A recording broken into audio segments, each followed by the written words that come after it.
Waalaikumsalam. Halo. Ini dengan siapa ya? Iya silakan duduk. Ini dengan siapa ya? Dengan itu yang kemarin WhatsApp kakak. Oh yang mau konseling itu ya? Oh iya di sini tadi naik apa ke sini? Tadi naik Gojek. Oh tapi nanti bilangnya dijemput Gojek lagi. Oke. Ini kan Asina mau konseling nih. Sebelumnya udah pernah konseling nggak? Saya rasa sebelumnya ini baru pertama kali sih kak kayaknya. Oh baru pertama kali konseling.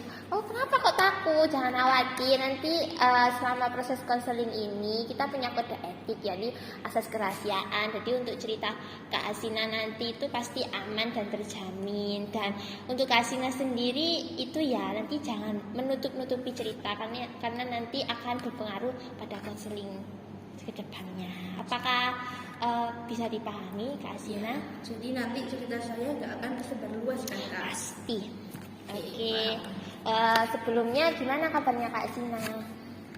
Alhamdulillah sih baik ya, tapi akhir-akhir ini tuh agak gimana gitu, banyak yang mengganjal, sampai ganjalan ini kayaknya sudah terlalu banyak tertahan, jadi stres kayaknya ya kak. Oke. Mungkin boleh diceritakan Kak Asina kenapa kok merasa mengganjal kayak ini? Iya.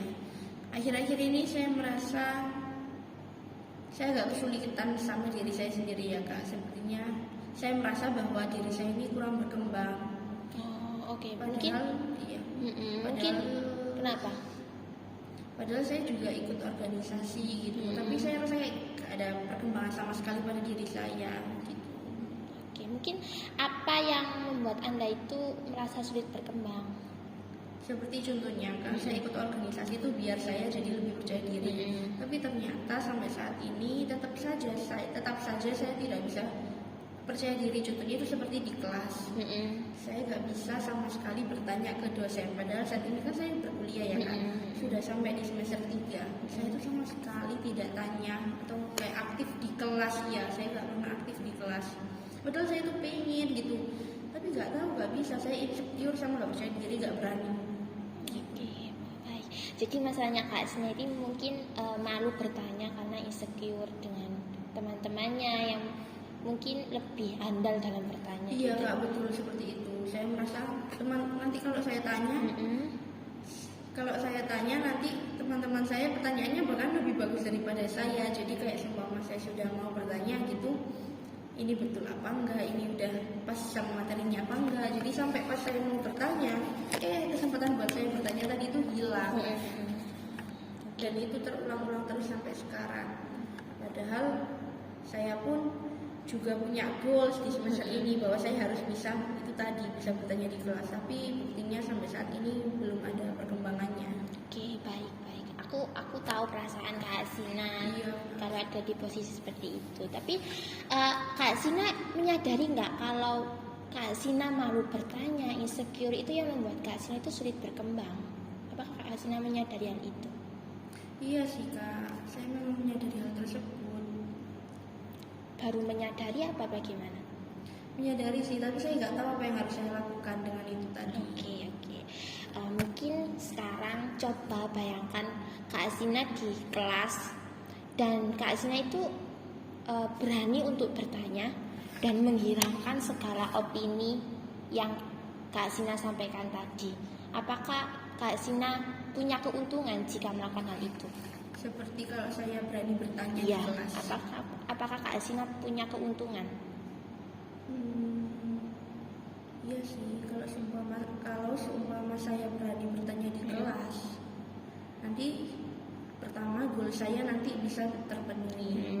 Yang kedua saya lebih bisa nyaman adaptasi di kelas. Dan yang ketiga ini mungkin poin plusnya ya yang saya pikirkan, nanti saya lebih dikenal dosen sih.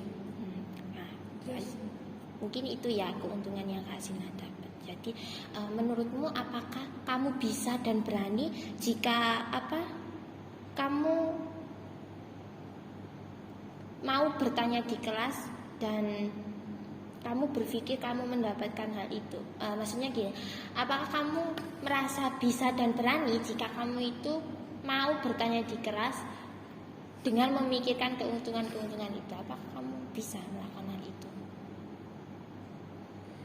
Sepertinya bisa sih Kak, tapi kayak harus dipaksa lagi Kak.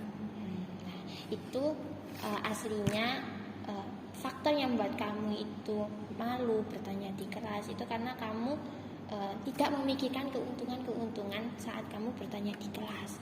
Jadi agar kamu bisa berani, kamu harus memikirkan keuntungan dan menghilangkan segala opini-opini yang jelek tadi. Gitu. Jadi kayak lebih mengurangi pertimbangan saya pada waktu bertanya. Dan lebih memikirkan keuntungan itu. Gitu. Apakah Kak Zina mampu dan bisa untuk melakukan hal itu setelah mempertimbangkan? Sepertinya bisa sih. Saya juga baru terpikirkan, soalnya saya juga menyadari bahwa kalau ternyata ketika saya banyak bertanya, sebelum bertanya itu banyak pertimbangan. Jadi itu harus diubah ke keuntungan jika saya bertanya. Nah, seperti itu. Oke, mungkin kita udah ada di ending nih, udah menyelesaikan permasalahan. Mungkin apa yang ingin Mbak Zina lakukan ke depannya setelah melakukan konseling ini? Setelah melewati proses konseling ini, saya banyak sadar bahwa memang pertimbangan itu emang perlu, tapi jika terlalu banyak itu yang salah. Dan yang saya alami selama ini itu ternyata saya terlalu banyak pertimbangan tanpa memikirkan keuntungan dari yang apa harusnya saya lakukan tadi. Dan mungkin yang akan saya lakukan ke depannya, saya harus berusaha untuk memikirkan lebih banyak keuntungan apa yang jika saya lakukan itu tadi. Oke, baik. Mungkin proses konselingnya sudah selesai dan aku harap Mbak Zina bisa merubah menjadi lebih baik setelah proses konseling ini. Amin. Oke, mungkin karena udah 20 menit juga, karena aku juga mau ada acara juga, mungkin Kak Zina bisa untuk kembali dan untuk melakukan aktivitas seperti biasa. Terima kasih ya Kak sudah mendengarkan cerita saya. Ya, terima kasih juga untuk Kak Zina sudah mau bercerita kepada saya. Oke. Mari Kak. Oke, assalamualaikum.